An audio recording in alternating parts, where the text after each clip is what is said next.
Assalomu alaykum hurmatli xonimlar va janoblar. Bugungi videoda sizlar bilan mana shunday link hub tayyorlashni bir necha daqiqa ichida ko'rib chiqamiz va buning uchun sizga hech qanday dasturlash bilimlari yoki kodlar yozish kerak bo'lmaydi. Bizga buning uchun Anti-Gravity dasturi kerak bo'ladi. Buni siz Google'dan bemalol bepul yuklab olishingiz mumkin. Buni agar yuklashga tushunmasangiz, shunchaki Gemini'ga o'tib yuklash jarayonini menga tushuntirib ber desangiz aytadi. O'zi juda oddiy, yuklab olasiz va next qilasiz va bo'ldi. Xo'p, Anti-Gravity'ga kirib olamiz. Kirib olganimizda hozir chiqib ketay, bir boshdan ko'rsatib beraman. Mana kirdim Anti-Gravity dasturiga. Xo'p. Bu yerda Open Agent Manager bor. Mana shunga kirib olishimiz kerak bo'ladi. Siz birinchi marta kirganingizda Google hisobingiz bilan Anti-Gravity'ga kirib olishingiz kerak bo'ladi. Eslatib o'taman, agar sizda Pro obunasi bo'lsa, bemalol ishlata olasiz ushbu dasturni. Buni bemalol ishlatish uchun Pro'ga $20 sarflashingizga hojat yo'q, chunki Google birinchi oyga juda ko'p foydalanuvchilarga bepul foydalanib ko'rishga ruxsat beradi. Faqat Visa kartangizni kiritib, o'sha birinchi oylik bepul obunani xarid qilsangiz bo'ldi. Xo'p, avvalo nima qilamiz deyiladigan bo'lsa, birinchi o'rinda yuqorida ko'rsatganimdek link hub uchun Gemini'ga kirib prompt yozdirib olishimiz kerak. Ya'ni biz link hub sahifamga prompt tayyorlab ber deb o'zingiz talablaringizni yozasiz. Link hubingiz qanaqa bo'lishi kerak, nima battinlar, ya'ni nima tugmalar bo'lishi kerak, men bularni yozdirib olganman. Agar istasangiz siz ham mana shu promptni men Telegram sahifamdan, Telegram kanalimdan yuklab olishingiz mumkin.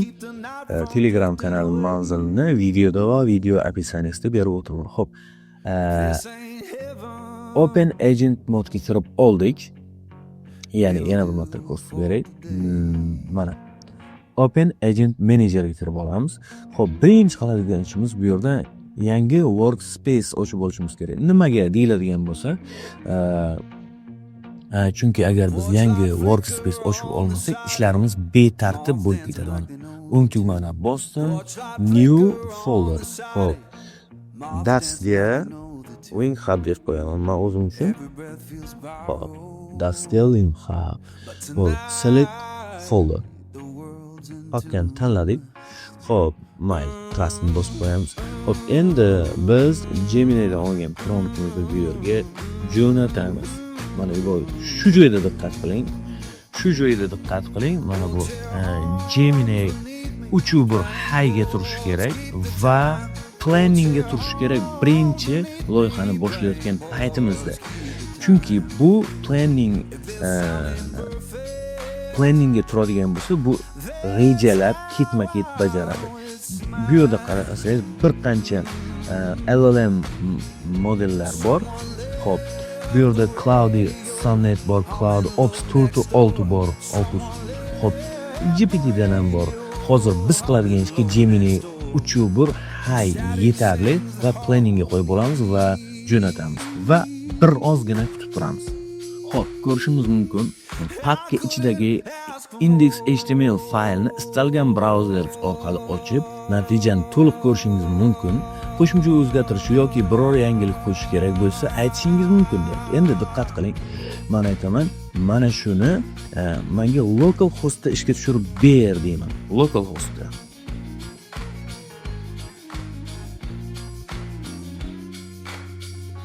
Mana bizga natijani local hostda ishga tushirib berdi. Endi diqqat qilamiz shu yerda, agar sizda index.html da ko'rishingiz mumkin deydigan bo'lsa, maslahatim local hostda ishga tushiring, chunki boshqa bir loyihalar qiladigan bo'lsangiz, baribir siz kattaroq veb-sayt qilishingiz mumkin. Local hostda ishga tushirib, uni o'zingiz ko'rishni o'rganishingiz kerak, o'zingiz ko'rishingiz kerak. Agar sizda qaysidir dasturlar yo'q bo'ladigan bo'lsa, local hostni ishga tushirish uchun Antigravity sizga aytadi, mana bu dastur yo'q, uni o'rnatishing kerak deb sizga aytadi. Siz bemalol dostuplarni berib, o'zing o'rnatib ber deyishingiz ham mumkin. Hozir ochamiz nima bo'lganini. Mana ko'rishingiz mumkin. Dark modda qilib bergan, faqat rasmni o'zi qo'ygan. Rasmni sal to'g'ri joylashmagan. Albatta bu yerga o'z rasmingizni joylashtirishingiz mumkin. Minimalistik ortiqcha narsalar yo'q. Mana bu yerga o'zingizni sohangizni, kim ekanligingizni qo'yishingiz mumkin. Qaranglar, Telegram, Instagram, YouTube, website, GitHub va portfolio. Hop, faqat dark modda qilib berdi, boshqalarni umuman aralashtirmayapti. Biz buni hozir istasak ranglarini, masalan, biroz boshqa ranglar qo'yish yoki o'zimizni takliflarimizni berishimiz mumkin. Buni bemalol o'zgartirishimiz mumkin. Mana bu yerga biz aytishimiz mumkin, UI ni biroz yaxshilab va ranglarni o'zgartir deb. Lekin bir narsani e'tiborga oling, siz bu yerda istalgancha yozib o'zgartirib tashlagan vaqtingizda mana bu yerda modullarni, hatto pro tarifida bo'lsangiz ham limitlari cheklangan. Ya'ni juda ko'p bu yerga so'rovlar yuborib har safar juda ko'p o'zgartiradigan bo'lsangiz, sizda limitlar tugab qoladi va hatto pro tarifida bo'lsangiz ham bir necha soatdan bir necha kunlargacha ishingiz to'xtab qolishi mumkin bo'ladi. Hozir local hostga o'tib ko'ramiz. Bu yerda asosan yaxshi, faqat biroz ranglar qo'shishimiz kerak bo'ladi va mana bu rasmni o'zgartirishimiz kerak bo'ladi. Bu yerda hozir backend qismi, ya'ni linklar qo'shilmagan.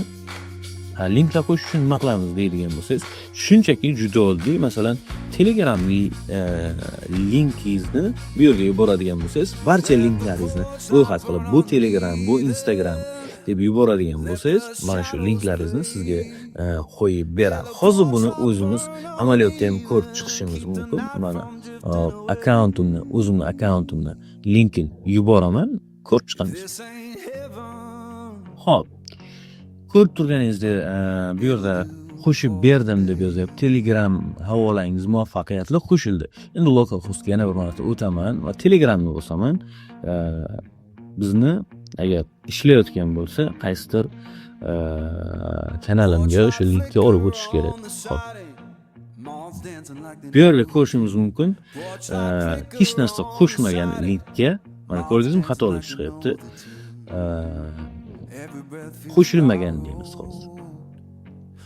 Link qo'shilmagan. Shu yerda mana planningni fast o'tkazib qo'yaman, chunki bu planningda turaversa juda ham ko'p kreditlarni yeb tashlaydi. Hop, bu yerda brauzer keshi muammo bo'lgan bo'lishi mumkin deyapti.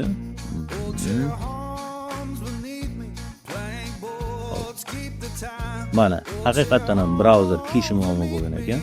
Hop, mana o'zimning akkauntimga o'tib ketdi, ko'rishingiz mumkin. Demak, qo'shib bera oldi, ishlayapti. Ko'ryapsizmi? Demak, hammasi juda ham oson. Men o'zim avvalan bitta link hab qilgandim. Buni ham sizlarga ko'rsatib o'taman. Video boshida ham buni ko'rsatib o'tdim. Bu yerda nisbatan videoga qaraganda sal shoshmasdan ishlangan. Mana bu mana link habim. Mana ko'radigan bo'lsangiz, chiroyli animatsiyalar bilan chiqadi. Rasm yoniga borganda ham Digital Expert deb buni yanada yaxshilash mumkin. Bunga faqat birozgina vaqt, birozgina mehnat kerak bo'ladi. Xo'p, endi qanday qilib buni deploy qilish mumkin degan sizda savol bo'lsa, masalan, hamma ko'radigan qilib, sodda qilib aytganda, sayt holatiga keltirish mumkin deyiladigan bo'lsa, hozir bu narsani qisqacha tushuntirib o'tib ketaman. Xo'p, mana bu Antigravity'ga kirganda mana bu yuqoriga qarasangiz, Open Browser deb turibdi. Preview browser bor, Antigravity'ning o'zini. Shunga kirib olamiz. Xo'p, bu yerda hozir men brauzerdan chiqib ketay. Siz kirganingizda mana bunaqa bo'ladi. Mana Antigravity'ning o'ziga kirib ketadi. Hop, yangi o'yinni ochasiz va o'zingizning GitHub akkauntingizga kirib olasiz. Agar sizda GitHub akkaunt yo'q bo'lsa, kanalimda video bor. Mana shu videoni ko'rib oson va tez GitHub akkaunt ochib olishingiz kerak bo'ladi. Undan keyin nimaga bu narsalarni aytyapman? Antigravity'ning brauzeri orqali kirishni sizga push va deploy qilishni ham Antigravity'ning o'zi aytsangiz bajarib beradi. Prompt yozasiz. Ya'ni qanday? Menga mana shu loyihani GitHubga push qil va Vercel'ga deploy qilib ber desangiz bo'ldi. Kerakli xususiyatlarni berasiz va u sizga bajarib beradi. Va Vercel'ga kirib akkauntingizni GitHub akkauntingizni ulab olasiz, maniki ulanga va sizga bemalol bajarib beradi. Agar bu bo'yicha sizga video kerak bo'ladigan bo'lsa, izohlarda yozib olsangiz, men video qilib beraman, xudo xolasa. Buguncha shular edi. Video haqida fikrlaringizni izohlarda yozib qoldiring. Video manfaatli bo'lgan bo'lsa, like bosing va do'stlarga ulashishni unutmang.